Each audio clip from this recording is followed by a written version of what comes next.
Namaste India. I am Sanjay Suri and here are today's business news. JioMart unleashes discounts in e-grocery fight. Staples are now available for a cheaper price on JioMart compared to rivals like Big Basket. Tamil Nadu CM Palaniswamy pegs rupees 85,000 crore as a fiscal deficit. It has led to a revenue losses of about rupees 13,000 to 14,000 crore a month.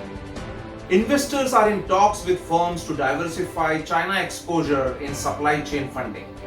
Even e-commerce companies like Flipkart and Amazon, which are heavily dependent on smartphone sales anchored by Chinese brands, are figuring out new strategies.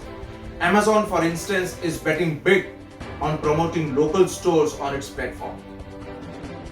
Despite curbs being eased, recovery for India's hospitality sector looks dismal and bleak. As per HVS, demand has not yet revived because corporate travel is on a standstill.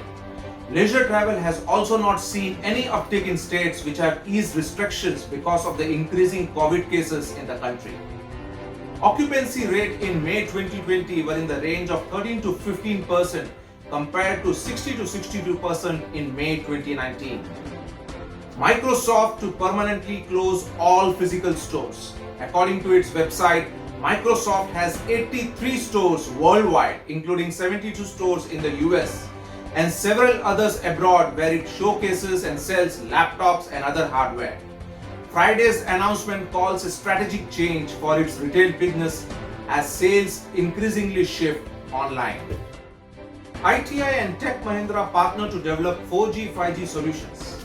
State-run ITI on Friday said it has partnered with IT services company Tech Mahindra to work together in the areas of 4G and 5G networks, smart cities and healthcare services to supplement the country's call for self-reliance in telecoms.